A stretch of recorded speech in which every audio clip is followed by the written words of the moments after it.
started. Come on in and have a seat. Good afternoon. My name is Jason Elliott. I work with NCDOT and Environmental Analysis Unit, and I'll be your host for this session. We have two presentations lined up today. Our first one is going to be NEPA and permitting for emergency repairs in uncertain times. It's going to be presented by John Jameson, Marissa Cox, both with NCDOT EPU, Kat Bakovi, did I say it right? Okay, with HNTB, and Adam Archewall with GFT, and we'll take questions after each presentation is done. So John, turn it over.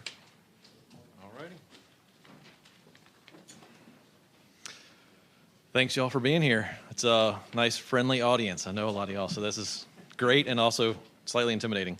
All right, so I'm guessing that we've all heard a lot about our state's impacts from Helene. Today, we just want to give you some additional perspective from the environmental side of things at NCDOT. Kind of a peek behind the curtain of what we've been doing for the past 18 months, but also some lessons learned so we can maybe improve some of our future processes. All right, so we're lucky at NCDOT that we have very strong lines of communication with our regulators, agencies like the Corps of Engineers, Division of Water Resources, U.S. Forest Service. They all know us quite well. Have our cell phone numbers. I see people in the room that are nodding, and talk to them every day. So we've built up a great partnership with them over the years. Those partnerships, that trust we have between us and our regulatory colleagues, are the reason we've been able to establish things like programmatic agreements. Some states don't have the ability to create programmatics. When we go to meetings with other states, they're constantly asking us, how can we do that? And it's all about those relationships. So NCDOT staff, and by extension our consultant community, a lot of those in this room, we've created a foundation that allows us to streamline some of those regulatory burdens that we have and to turn those burdens into opportunities that both benefit the resources so that we might improve our projects and also improve the resources. Most of us know that the NEPA process is just about making good decisions, informed decisions, and clearly documenting those decisions. And most of the time we're working with Federal Highway to meet their requirements. And I'm pointing at Seth because he's over here in the corner. Sorry, Seth, to be pointed out. But so to add to our normal Federal Highway processes for NEPA, we've been pivoting to that one federal decision mindset for the past few years, wherever we can. So one federal decision was codified back in 2023. We had been kind of working under that for a few years before that. And it's basically working with our federal partners to figure out what it means for their respective regulatory processes. And so far it's simply meant that our federal agencies have been more willing to adopt other agencies' documentation and processes. So when I say that, I'm talking about, we work under federal highway processes, but FEMA has adopted some of those federal highway processes, and the Corps is willing to adopt some of those. With all that in mind, our agency partners got in touch with us days before the storm, letting us know what they were planning to do when it comes to permitting, when it comes to emergency approvals, realizing that none of us quite knew what to expect from the storm. We heard from FEMA, we heard from the Corps of Engineers, we heard from Fish and Wildlife Service, and others as well, so that we would know kind of what to expect. Well, the impacts of Helene exceeded all our expectations, and nothing's been normal since. And I just want to say, please keep in mind all the amazing folks who survived the storm and have been out there working to restore our highways and our corridors and help Western North Carolina recover. To all the colleagues in the room here who have helped us after the storm, thank you for everything you've been doing and continue to do, because it's by no means over yet. So environmental approvals and environmental documentation were pretty close to the bottom of the list in those days and weeks after the storm, right? So we were all worried about public safety. That was the biggest concern. So truly those weeks after the storm, for those of us on the central side, on the consultant side, we were basically getting our ducks in a row. And I know there's division staff in here who are out there on the ground doing all kinds of things in those weeks after the storm, so I can't speak for them. They did an amazing amount of work and incredible things in the divisions in the weeks and months afterwards. So for us, in our experience, there were a lot of emails and phone calls with various agencies, reviewing the site reports as they came in out of the Survey 123 data, things like that. So and one of the big things we did early on, we had an interagency meeting scheduled in October of 24, and so we converted that to basically a Helene roundtable, where we all sat around and talked about what we were doing, what we were hearing, how can we help each other, that kind of thing. And it was, I think, really helpful to get everybody's perspective and also just to get on the same page.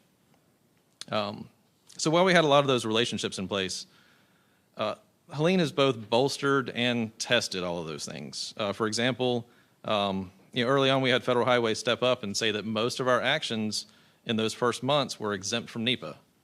Basically, we were covered, pre-approved, no further documentation needed.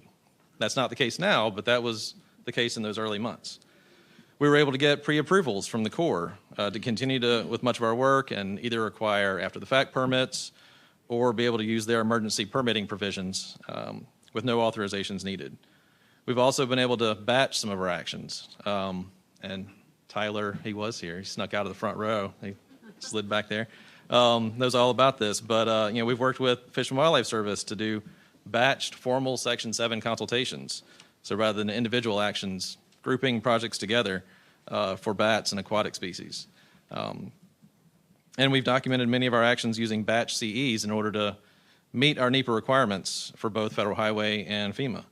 In the middle of all that, we're using our programmatic processes with FEMA to document the majority of our actions in a NEPA spreadsheet, which we've been doing for years. Paul Williams is in the room. He's done it, I'm sure, down in Division 1 using that spreadsheet.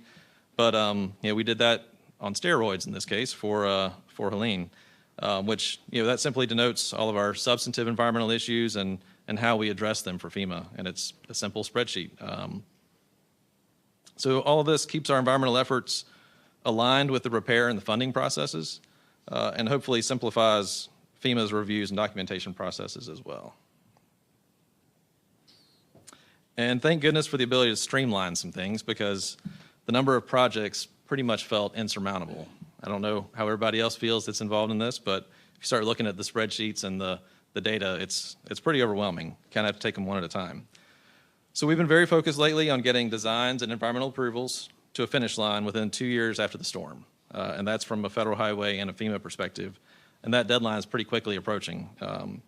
One thing that's helped us is our CMGC and design build contracting mechanisms. For those of y'all that are involved, anybody involved in CMGC or progressive design build stuff right now? Yeah, definitely. See a few hands and some familiar faces too there. Some of that feels pretty unorthodox, being in the room with the contractor, having them at the table during design, having them to help answer environmental questions.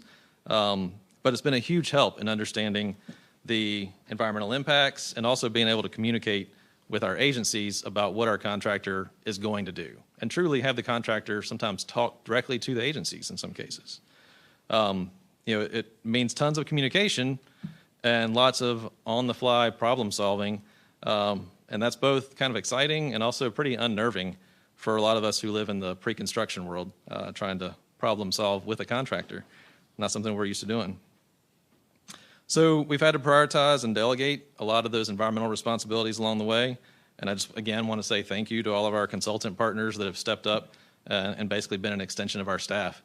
And with that, I'm going to hand it over to Adam as practically an extension of our staff. Hey, y'all. Good afternoon. Go to the next slide here. So after the immediate aftermath, DOT kind of shifted the mentality from emergency repairs to the making permanent repairs. There's a recognition of the value that environmental planning brings to project development and permitting. We knew that we needed to achieve NEPA approvals for funding authorizations from FHWA, FEMA. And we also needed Section 404 and 401 authorizations for construction. So early on, the scope of work, the definition was somewhat clear. We knew we had to repair roads and bridges, and we knew had to reconstruct some roads and bridges, but we didn't always know exactly which bridges or how much roadway and where they began and where that ended, right? The teams, the design teams and surveyors were out there collecting field data and completing condition assessments well into 2025. So we had to be comfortable in the knowledge that the specifics would change as better and current field data became available and was analyzed. So we had to keep that mindset going forward with timely approvals in mind. That kind of early understanding of the scope, was enough for us to go out to the public. So early in 2025, there was a real need to communicate with the affected public, the people who had weathered the storm. There's a need to go out and communicate about what DOT and their contractors had done to reestablish connectivity and access after the storm, and make some assurances that the state would make permanent repairs, across the entire network, right?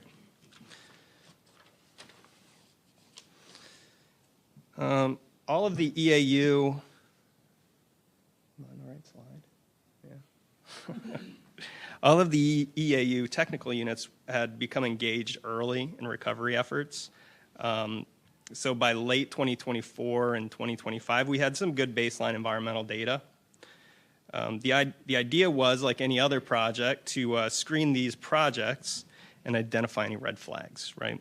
Resources that required special attention or detailed technical studies. We knew, streams and wetlands needed to be delineated. We knew that we would need to do eligibility evaluations for historic properties.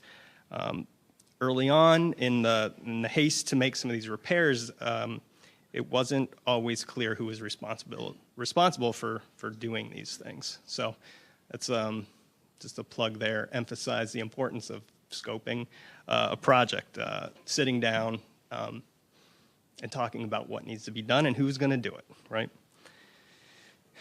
As John mentioned, agency coordination was constant, and we need to recognize that our agency partners were dealing with compliance issues across the spectrum, not just from DOT's transportation-related repairs.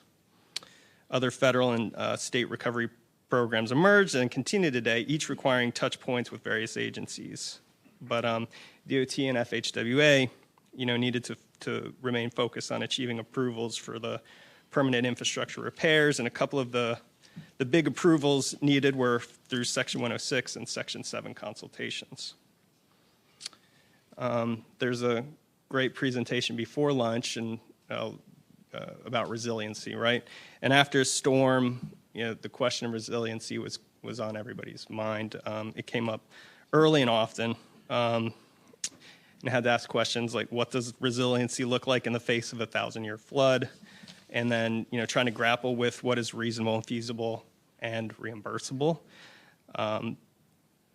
So we can, plan for the worst with models and forecasts, but we can't always afford, what the recommendations are. So Matt and crew did a great job kind of looking at planning for resiliency.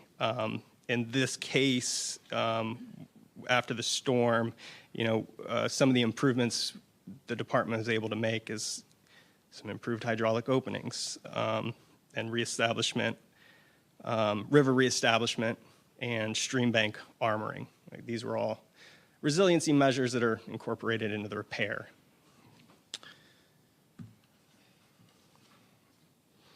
Okay, so take a few minutes to talk about the idea or the NEPA approach that the department has traveled down. So under the progressive design build contracting model, and I'm not as familiar with the CMGC, but under progressive design build, it is necessary to receive NEPA approval prior to awarding contracts. So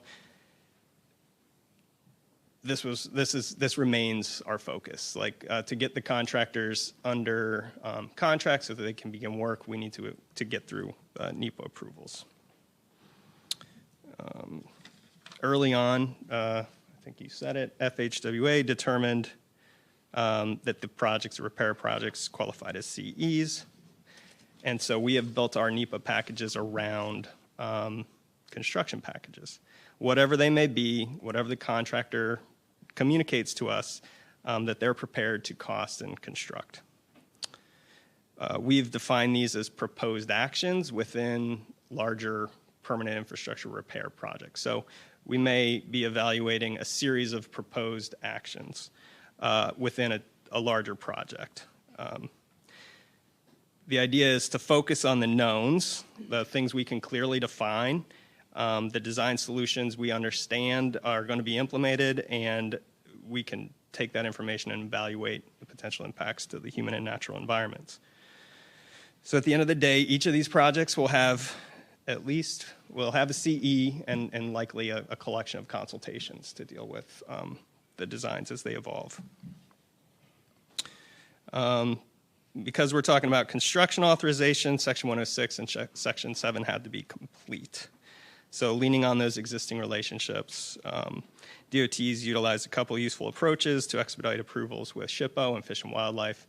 John touched on the batch consultations with Fish and Wildlife. For Section 7 authorization or approvals, Section 106, DOT, FHWA, SHPO, and the Corps agreed to treat potential historic properties as eligible. So what that did is remove the eligibility evaluations from the critical path, and we've consulted on potential effects to historic properties that are not listed or eligible for the National Register, with the promise that DOT will complete those evaluations. They will go to SHPO for concurrence. So it's a little unorthodox, right? But it gets us through the approval quicker, safely, and if we end up making commitments for an adverse effect, something that ends up not being eligible, we're including commitments to more or less vacate that decision at a later date. All right, so as mentioned, we also need 404 and 401 permits for construction. So some of the work proposed in the permanent repairs is familiar, like replacing a bridge or even realigning a creek, but other aspects of the Helene repairs are unprecedented, like moving a river back to into a channel. Let me find my sheet.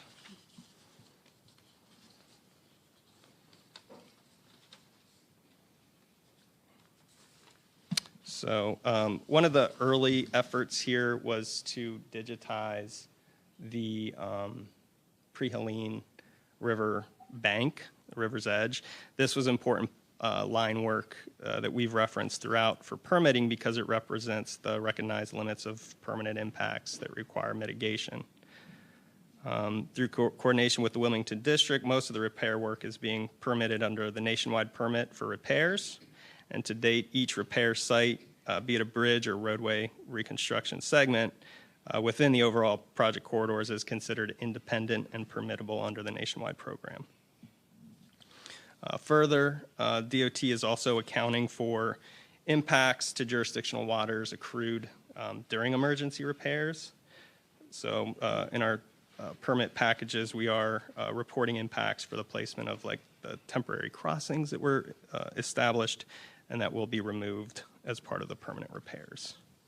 So these are kind of the approaches that we came in to the permanent infrastructure repair projects with. These are what we expected, and Kat's going to pick up here and kind of reflect on that, see what has worked and what hasn't. Kicking you up. Yep. All right.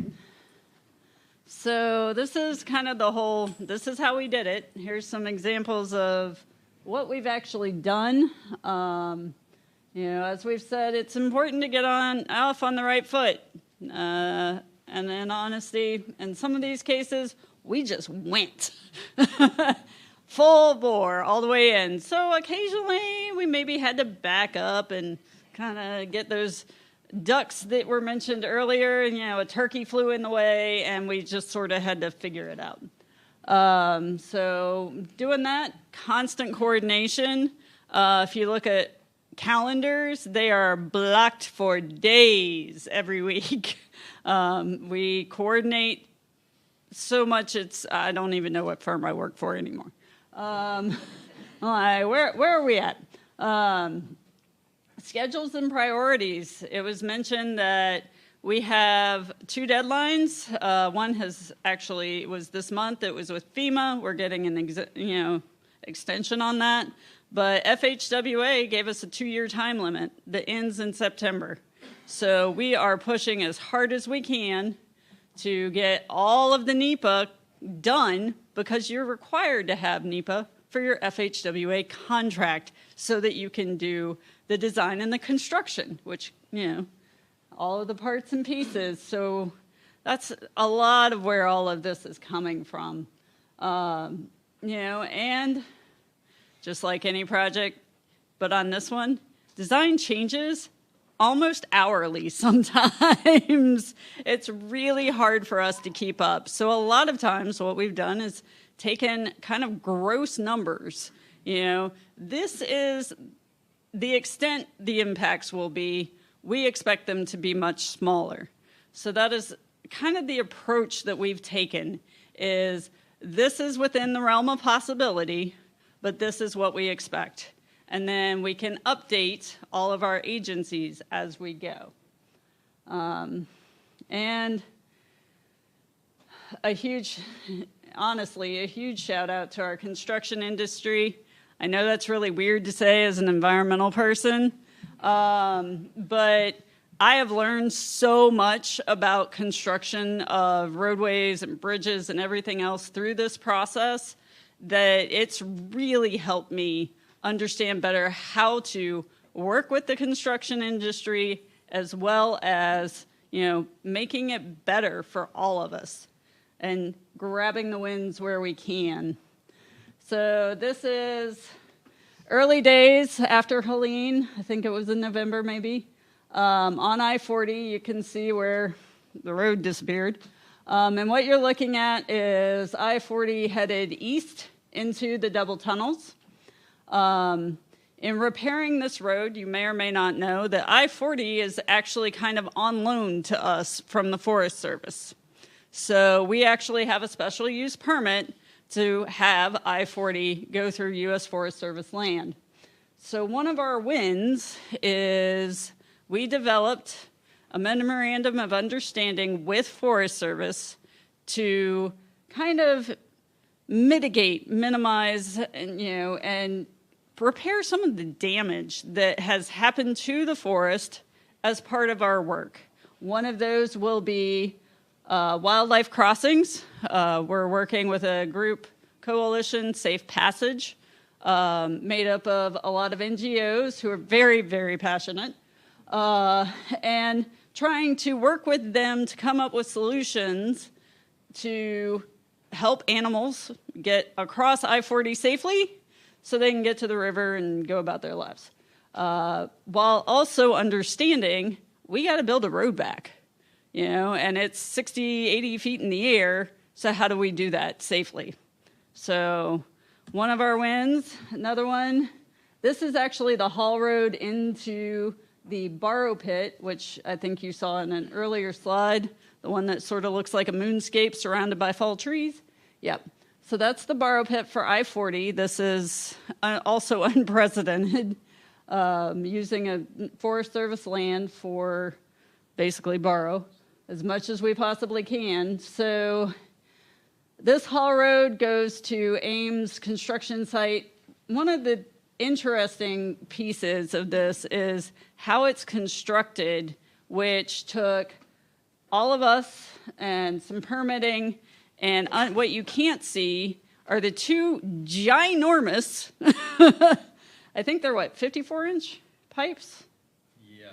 Something like that. Bigger. Maybe bigger. Pipes that are channeling a stream under this haul road to protect it so it can be put back in the future. So that's one of the things that we did so that, basically stream goes around, kind of like a Y. This is under, it wasn't under the MOU, it was under the IP, individual permit for this project. But it's a construction. Yeah. Yep. And just to clarify what Pat's saying, the pipes run. They're not, Yeah, they run this way towards the river, which is up at the top of the screen. So they run parallel to the road that you see there. Other fun, interesting things that have come up. We have lots of landslides in addition to our embankment or our bank failings in some places. This one is actually on US 74A Girton. A big shout out to our archaeology group. So this cemetery is above US 74A. The cemetery right now is fine. However, in one good rainstorm, the entire slope that this sits on may flush into across US 74A and into Hickory Nut Creek. So things I have learned include the fact that this cemetery is deeded to the dead. Good luck right of way. Let me know how that works out. So what we're going to have to do, though, is put soil nails to stabilize this bank, essentially, from this slope from sloughing potentially one day into our road. So so many new things. Other coordination, obviously, I'm sure you've heard all about Chimney Rock and Chimney Rock State Park, and we have had a lot of very intense coordination with NC Parks and our federal partners and State Historic Preservation Office because Chimney Rock Park was declared, determined to be eligible for listing on the National Register. And so even though we didn't take their bridge out, we are replacing it within the historic area, which spans both sides of the river. So that's been a fun challenge to deal with. A lot of people, Chimney Rock Village wants one thing, the parks want something else. We just want to build a bridge. It's complicated and a lot of coordination. And finally, hopefully soon, we started out with these kind of batch BO processes that were mentioned earlier. And we quickly discovered that the amount of time some of the batch processes were taking it was too long. And things were changing so much in these corridors and designs that we couldn't really help our agency partners understand what the impacts were going to be. So we pivoted in this instance anyway, and did the full US 19 corridor as a BA. And as a result of that, hopefully coming to us soon, fingers crossed, we will be able to include some habitat restoration as part of our project. It kind of looks like fords in this case. So just little tails where, once again, we've been moving rock. We're going to move a little bit more rock, try to make it better for the Appalachian elk toe. The Cane River is critical habitat. So this is something that, we didn't necessarily impact the cane directly. We did, in some areas, move a lot of rock around to, get people to where they needed to go. And we're still moving rock. So we've kind of come up with this solution that hopefully improves it just a little bit and puts that habitat back. So that's really all I've got. And there's the sunrise at Chimney Rock this morning.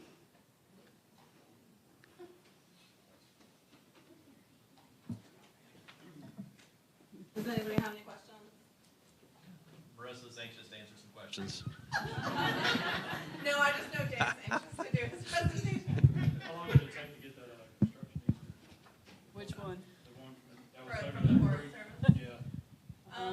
Well, it's been adjusted, but the Yeah. original one probably took maybe, I don't know, a couple of months. I'd say at least 6. Yeah. Because what, May to September? April, May to September?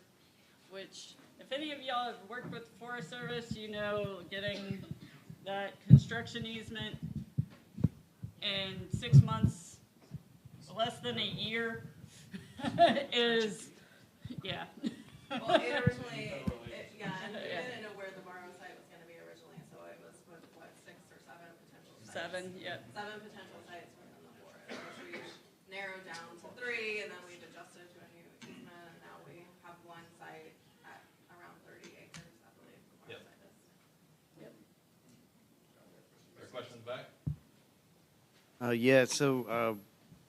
We're in Division 7. We're dealing with some FEMA work from Tropical Storm Chantal, occurred July the 5th, 2025. I'm just curious how you guys, when you're looking to do habitat restoration, is that work that's going to be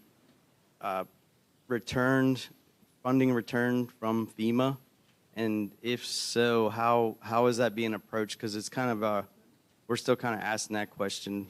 We got some answers, but we're still curious if that's the full answer. So for that particular project, we're in a formal consultation for ELCO with the Fish and Wildlife Service, so it's tied to our conservation measures for our biological opinion. So it is reimbursable because of that. Does that help? Is there anything you want to add to that? Nope, that's what I was going to Yeah, it's tough to get reimbursed for what they might call betterments from the federal side. So for Federal Highway and FEMA, some coordination there is always helpful to figure out at what point is it a betterment for the project versus restoring the project with a little bit of added resiliency. There's sort of a break point there somewhere, but it's subjective as to who makes that call. And so we kind of have to lay out tell our story, basically, kind of make a case for it if we can. I'll add to that. Because you got, it was a totally different situation where I think there's so much energy.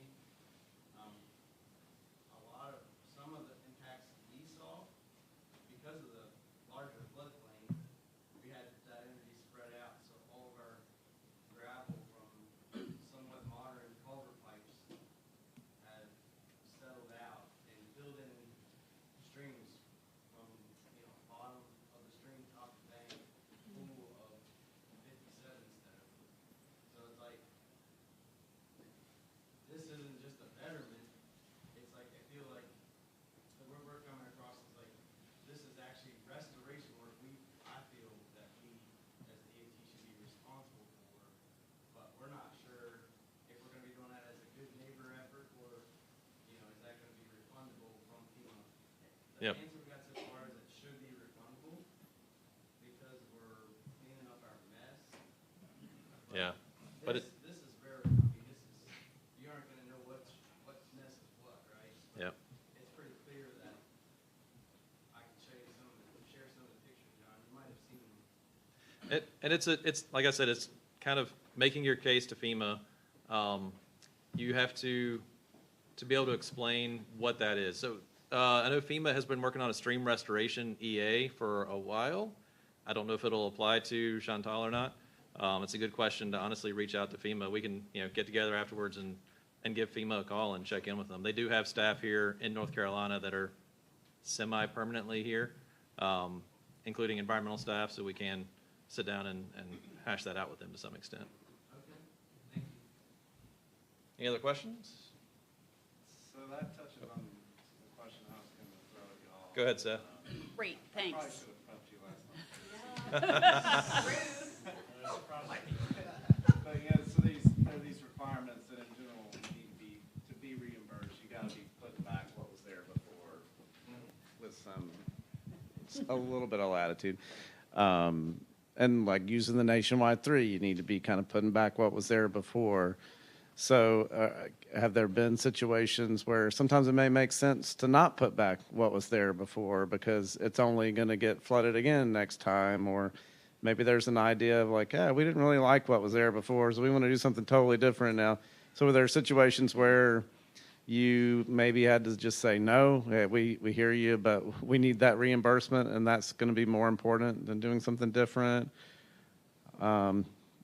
Or maybe you said, hey, like maybe we'll do something that wasn't there before, and we just won't ask for reimbursement. We'll do it the state funded or something like that. So those are things that I don't see come across my desk, but may have happened. So just wondering.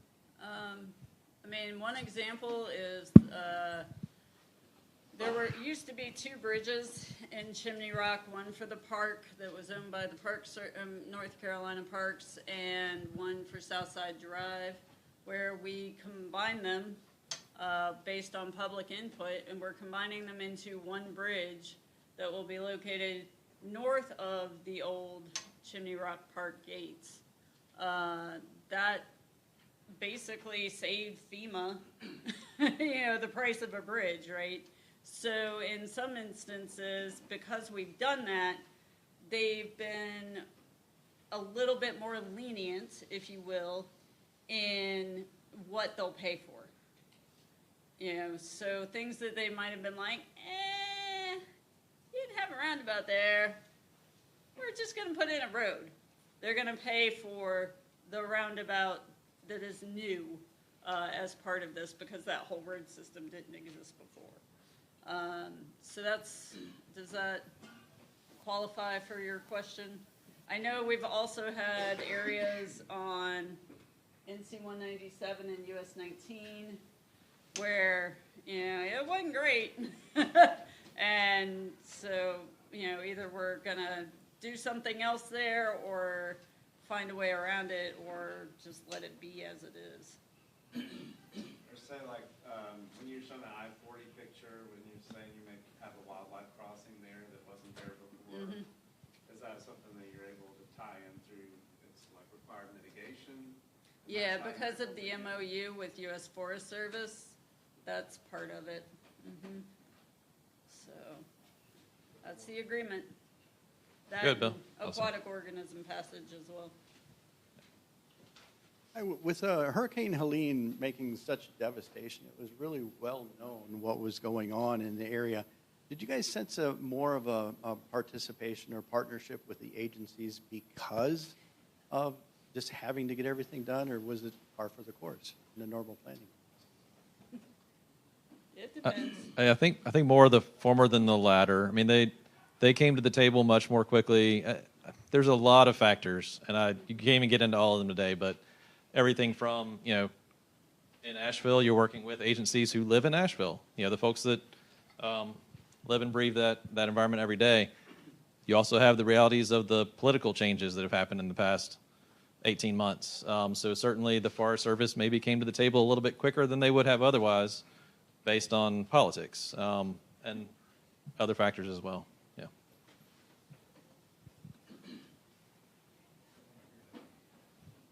I just, if y'all would stand up just for just a second. Tim? I can't pass Come it on, up. Marissa. And my environmental staff, I see a couple of them in here. If y'all would stand up, Karina, I see you over there. I thought I saw Yeah. Sanderson up front. Is Fuzz in here? Yeah, Fuzz. Anybody from 11 or 14 in here? Kevin, I know you're here. Yeah. 12, 11. All right. Not to put them on the spot, but I wanted to put them on the spot. The reality is the amount of work that was done and the coordination that had to happen, and a whole lot of that coordination was after the fact.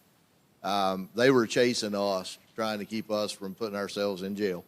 Still trying. literally and figuratively in some cases. But we wouldn't be where we are. We wouldn't have gotten people back into their homes so they could start recovering without the work they did. And if we did manage to do it, we would have burned so many of those other bridges, not the ones that got washed away, but we'd have burned bridges with our agency partners at the pace we were working. Even with best management practices and everything else we know to do, if it weren't for the work that these folks did every day to keep everybody focused on why we were doing what we were doing and keeping our folks focused on doing the right things. So just wanted to say we appreciate you a whole lot. Thank you.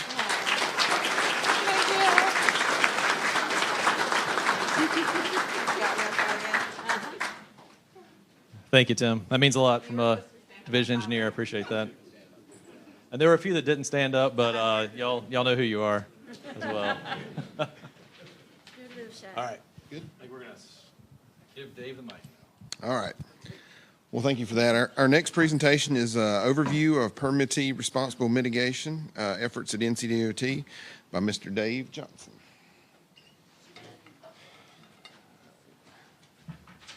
Well, those of you that know me, there's a lot of familiar faces in here. Oh wait, we didn't switch over to my presentation.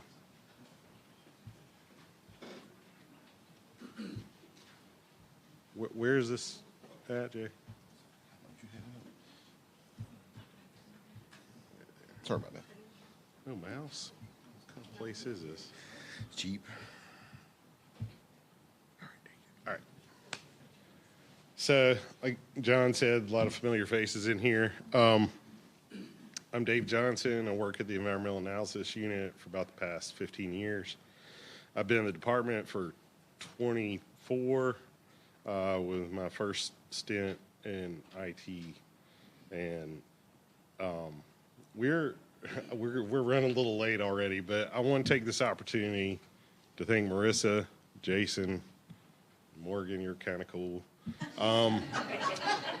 for mentoring me over the years, giving me the confidence to get up here and act like know what I'm talking about today. So I appreciate y'all.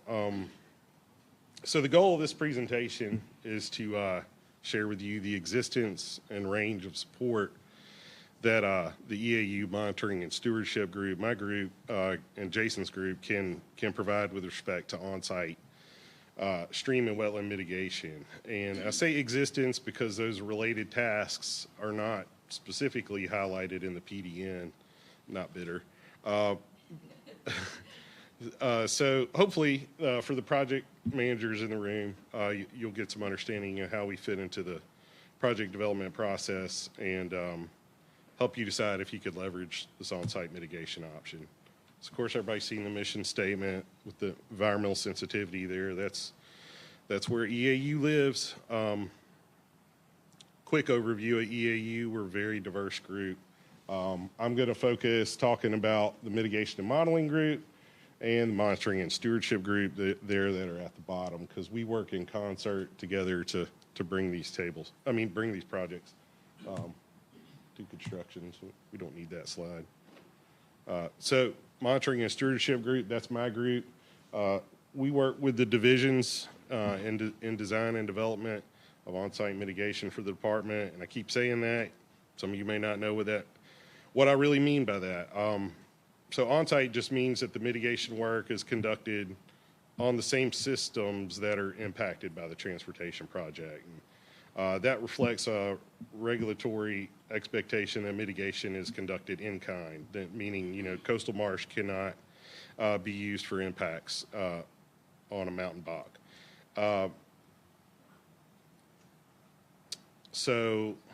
And then I'm also talking about permittee responsible mitigation, and that's where the entity creating the impacts is also providing the mitigation, and that's not very common in the mitigation world. We also work with the divisions once we get a project let to provide construction oversight and assistance, because these projects just don't happen every day. So a lot of the inspectors aren't necessarily, up to speed on our construction methods. In the root of my group's name, we get the monitoring and the stewardship. So post-construction monitoring, 3 to 5 years generally after the projects are built. We're still involved with that. And then in long-term stewardship, the department, for any of these sites that we develop, we're responsible for protecting them in perpetuity, which legally is 99 years. So nice job security. Mitigation and modeling group, like I said, many of you know Leilani Paw and through the Atlas project. And I know it was mentioned that they're sort of getting reorganized a little bit within the pre-construction division. But their group also has some involvement with the mitigation side. And they're really at the extreme ends of our project life cycle. They work with us in the beginning to screen the STIP and look for opportunities to do these projects. And also they work to look at the STIP, the long-range projection of what our mitigation needs are at the department. And they coordinate with NCDMS and private bankers, private mitigation banks to, procure that mitigation, make sure it's in the ground and ready when the department needs it. And that's, by and large, the majority of where our mitigation comes from in the department. Probably a lot of stuff most of y'all already know, but just, sort of the regulatory framework, or how do we get here? Why do we have to do mitigation at all? We work with the Army Corps of Engineers and Division of Water Resources. They have the permitting authority for to oversee the mitigation work. And the 2008 mitigation rule came from the Corps. That's sort of our roadmap of how we're supposed to work through this stuff. And then, of course, if you're on the coast, we have the Coastal Area Management Act that we work with Division of Coastal Management on that. So let's see. So with the 08 mitigation rule, the Corps laid out a hierarchy of preferences for who was going to provide the mitigation sources. And it's the way it's written is mitigation banks and in lieu fee programs, which is NCDMS here in North Carolina. And finally, Permittee responsible, which is where DOT is doing this in-house. Leilani made sure that I want to mention that in North Carolina, actually DMS is sort of preferred over the mitigation banks. But we're doing, a very small percentage of all the providing mitigation for what the department needs. They are vital to our function, and they're favored by the Corps because they maintain a staff of experts in their field, bear responsibility for the long-term stewardship, reducing the liability for the permittees. Of course, our group has been around for a long time. Randy's doing this for 30 years. So in order for us to do a project, it has to physically touch or be directly adjacent to the project right away. The landowner must be willful in conducting that project and be willing to sell the land to us. The project shouldn't have any foreseeable encroachments by DOT. And I'll talk about that a little bit more. And so we're asking ourselves, is this just too close to the roadway? Are we going to widen this road in the future and impact our own mitigation? So we got to watch out for that. So it really has to meet a high bar for us to even engage one of these projects.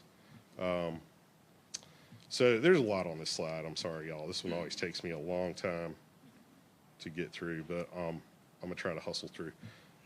Just a look at the NCDMS fee schedule. I'm gonna come back to that pretty soon. Mitigation's expensive, and when we buy it from NCDMS or from a bank, the credits, we're buying it at a 2-to-1 ratio because it's not on the literal same stream system. So that makes up for that functional loss. Just make sure I'm not missing anything here. Yep, okay. Common types of projects we have. Really, it's restoration. I need to turn on my pointer. I don't have it. Ooh, is there one here? Oh yeah. Okay. So restoration. This is kind of what a typical restoration project looks like inside stream channel. We're going to dig a whole new channel, raise that bed elevation up, fill this old guy in. We also do a lot of relocations. They're not necessarily,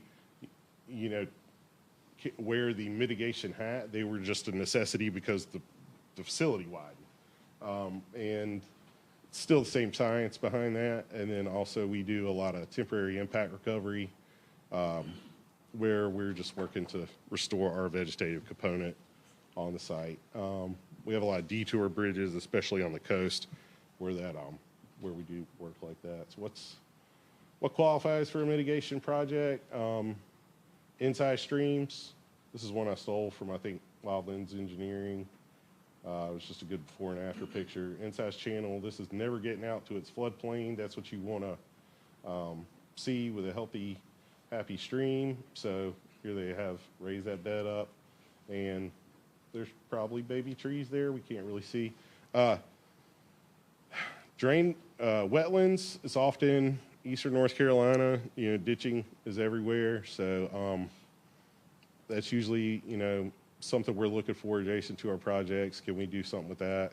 And then also causeway removals, where we remove an old bridge. Usually they were really short in the past because we didn't want to build a big, long structure. So we did dirt's cheaper than structure. So today we're spanning that floodplain. We've learned that lesson, and we can remove that causeway back down to the surrounding wetland elevation and offset some impacts from the projects. So a little bit more about site selection. Here's our winner. This is what we're looking for. Classic example: degraded stream running through a cow pasture next to a road that we're widening. This is kind of what we're looking for to unlock an opportunity. And then we will either buy these properties fee simple, or we will enter into a conservation easement with the landowners. We do not take land under eminent domain for mitigation, something I want to point out. But the conservation easement, they just have to, they retain the ownership of the land. They just have to agree to certain conditions. So wetland restoration, a little less science involved. We're usually plugging up ditches. Good examples, this is one of the bigger sites we did long ago, Juniper Bay. And, rocks and clay, plug up wherever that pour point is, and then restore the vegetative component to the site. So, like I said, there's Carolina Bays, other flatwoods options there, and causeway removals going the wrong way. So the project life cycle, y'all seen this, already mentioned it. Don't have to really review it here, but we're not expressly mentioned in here, and I know that's really for good reason, because look at all that has to get done to get a project let. You don't, oftentimes, you may not want to have just one more thing on your plate. So the second part of my talk here is just, we're going to look at this slide a lot. So we've got, our sort of process in the middle, and try to relate this back to the activities, I think is what these are called, on the PDN, and then which group in EAU is involved. So, of course, first, corridor review, feasibility. That starts with Leilani's group, and it's going to happen probably around when you're doing your NRTR, and we get those aquatic resource maps in our hands. So I'm going to use, we're going to talk about the project life cycle and a case study project here. I asked Division 9 if I could do this. They said I had to say they're the best. And Amy's here today. And if all the Padilla engineers were like Amy, we would be a very busy crew, because she finds us some good projects. So This is one we had out in Davie County. It is a new interchange. It's going into I-40. This is I-40 right here. This is the Baltimore Road. There's a T intersection right here. They're going to carry on over, put a interchange here. So Division 9 approached us and said, hey, we think there's some opportunity out here. Y'all want to take a look at it? So we wrote out. We did take a look. So there's a stream right here that parallel to the road that was active cattle operation. So there was a winner there.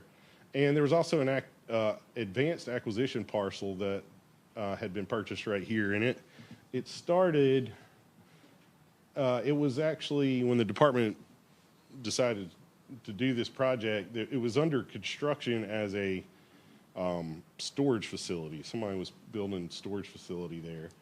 And they knew they ideally go straight through there, but once the NRTR was done, this little flat area right here on the topo map mapped out as a wetland, and that's what you could see here from the NRTR. I grabbed that out of that.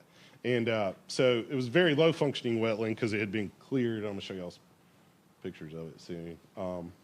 Here's the stream project, so with sort of a conceptual design, where this is like one parcel here that was going to be affected by this new extension of Baltimore Road.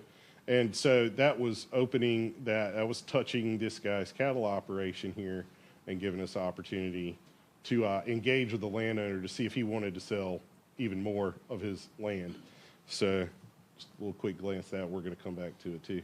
So next step, obtain agency buy-in. So this is probably about the time you're starting to work on your permits or you're getting going on your initial studies. And this really, we usually kind of involve both groups with this.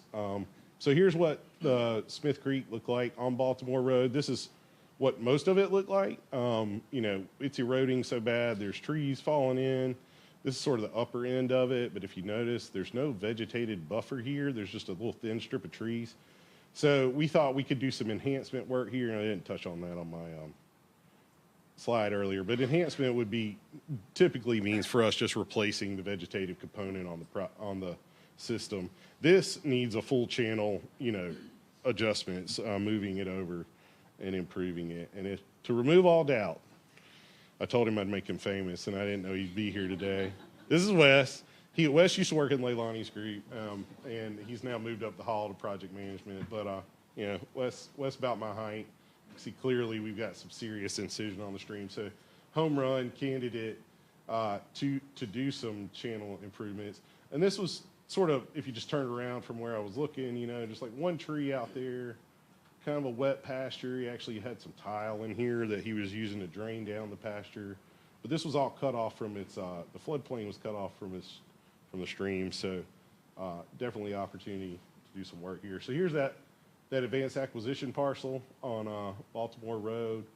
Got this from Division 9. I got a good guess who took the picture. But yeah, so they actually realized, once we realized this was a low functioning cleared wetland, the alignment had to change and go around here.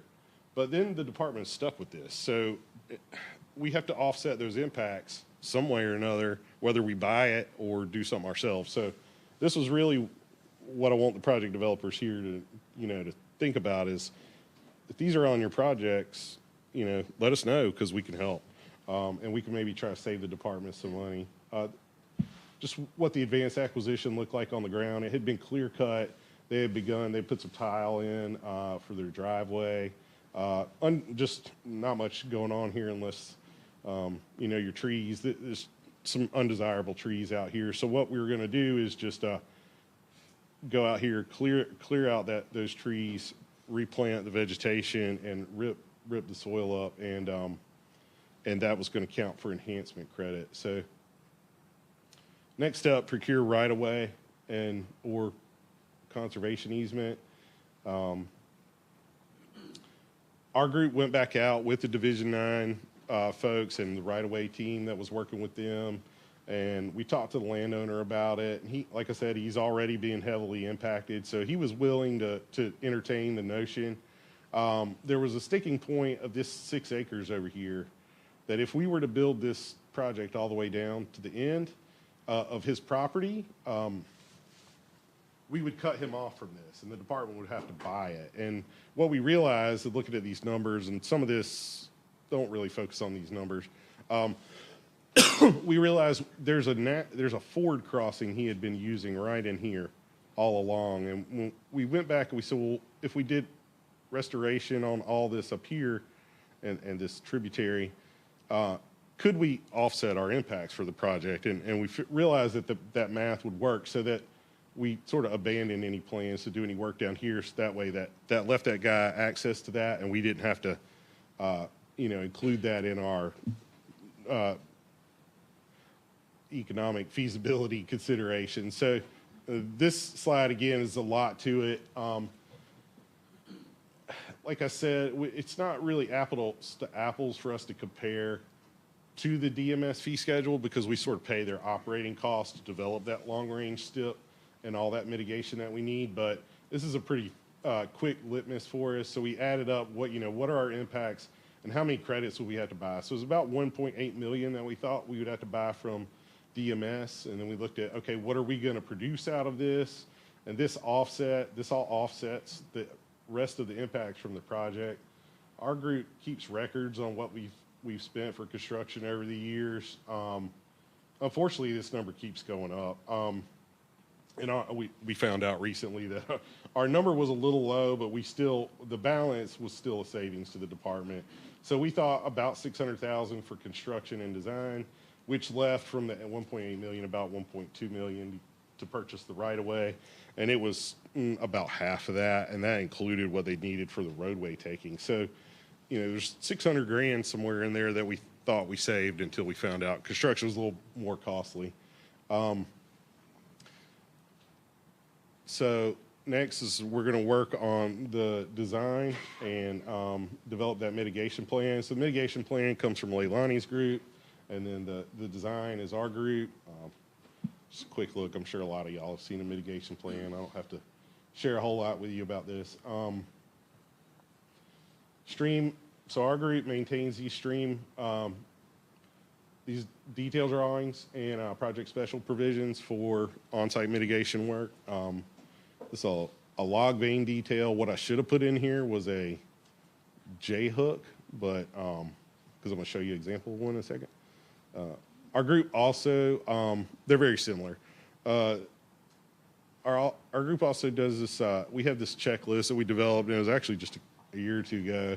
But we use this as the design firm works through their process. We were lucky on this project. The roadway prime had already been selected, I think, for design, and they had a stream design arm of their company, so we were able to just have them work on the stream design. So that sped things up. We were lucky with that. So we were able to get the land purchased. We had a design firm ready. We worked on that all last summer, and we did get to the let date and got everything done on time.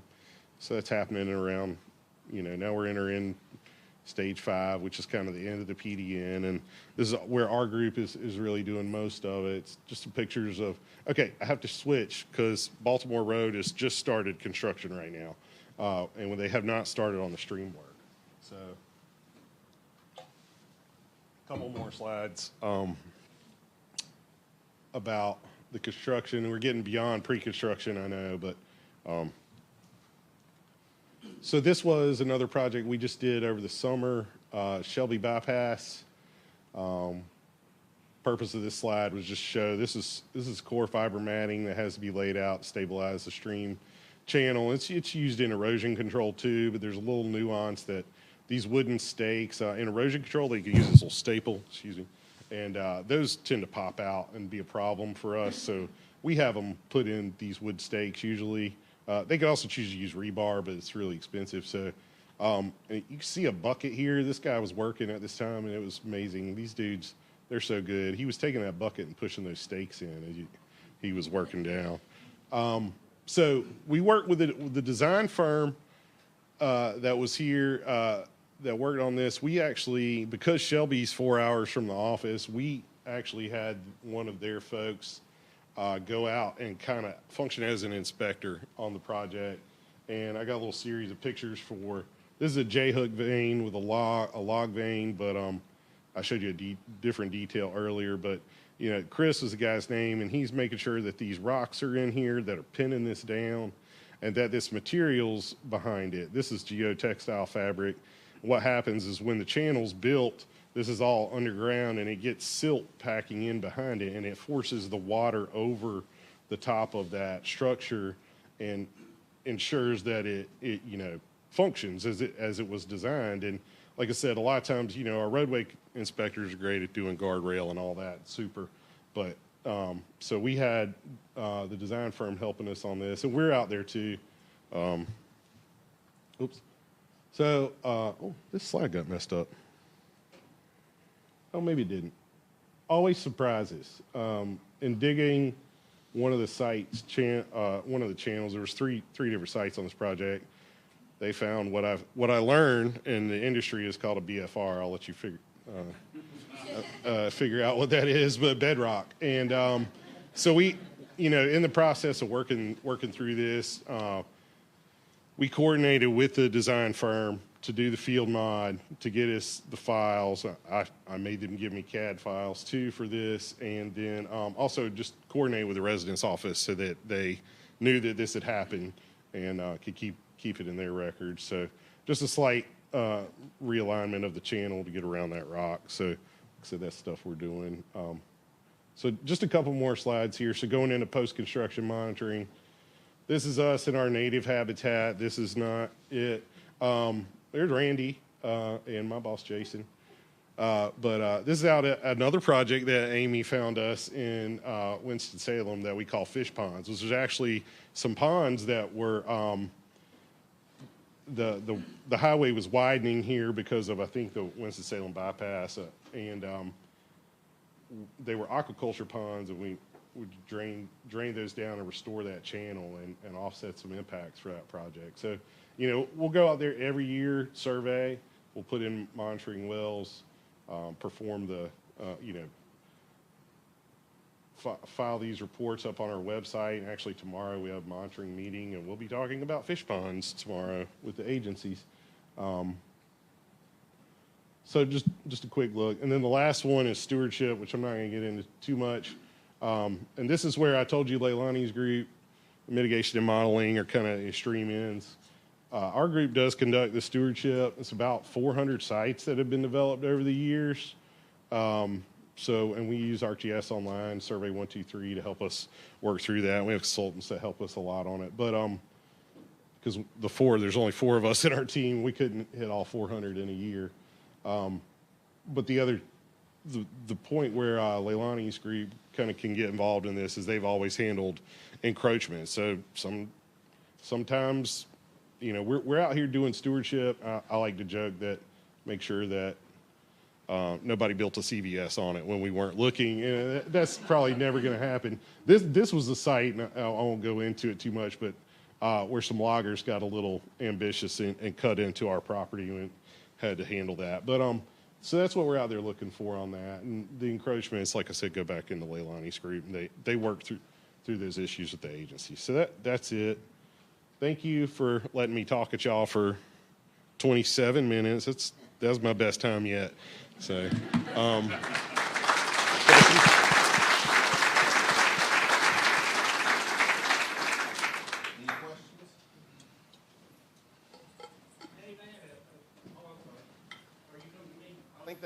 it's small enough room, we might hear you. Oh, okay. So Dave, I had a question with, you know, it makes sense, obviously, when we have these mitigation sites, we want to get as many feet as we can for credit and stuff. So I know sometimes, so this is a question kind of in a comment, sometimes we'll have these mitigation sites that go, whether they're DOT or other sites, that go right up to our right-of-way. So then the question, we need to swap out a pipe, or we need to fix a road shoulder, and next thing you know, there's no way to do that without actually getting into the mitigation site. Exactly. So I'm wondering, has there been any thought of creating like a mitigation buffer area? Maybe next to our right-of-way, there's a little bit of footage where we're just required to return it back like it was, but we can get in there without having to go through all the the normal paperwork that happens, and just kind of curious if there's been any talk about something like Um, that. no, and I felt a little rushed going through this, but what I meant to mention was that what made that Baltimore Road project sort of amiable or viable was that we have these ramps to get to the new location for Baltimore Road, and it's the stream was a little farther away from the road even than that. So yeah, there would be some reworking of that if they had to widen that facility one day, but we had some breathing room there, and I think over the years we've just learned our lesson that not every project to pursue it, it's maybe just easier to write that check. So I don't know if we have. I mean, it's a good question and point, but I don't know that we have really any sort of buffer that we can install there. But if we have some extra space there with the way those affected right-of-way parcels, lay out, then we'll try to pick the right projects. Yeah, no, I was just curious. And it's not necessarily a DOT mitigation site. Sometimes Yeah. we'll have land and water conservation fund properties, and they'll come, they're following the property boundaries, so they'll go right up to the Yeah, right of way, well, but then, so yeah, I'm there just could- always kind of curious. If All there- kinds of things can happen as we get closer to that road, because maintenance, they run our sites over as hard as we try to stop them. But also I was going to mention that some divisions, they don't want to do this, but, especially in your super urban divisions. It's understandable because those places are growing, and so not necessarily. I had one division recently tell me they're never doing mitigation again. So I get it. I won't call them out, but anyways, any more? Oh, I think it makes sense to do mitigation on site when you have space. yeah. 100 feet, 200 feet, which we used to do a long time ago, like that. I don't think that's worth the hassle in the long run, right? But, in both of the scenarios, both of the projects that he talked about in the design, we had over 1,000 feet of work with. Mm-hmm. That was right there at our project. Mm-hmm. Yeah. Having that distance. What we've also learned over the years is that we used to try to get as much credit out of it. So there would be these really curvy streams we designed. And that's in my slide that I use for our trainees, but I cut that out today. So things are a little straighter now. Anything else? Thanks, Dave. All right, good. What time is it?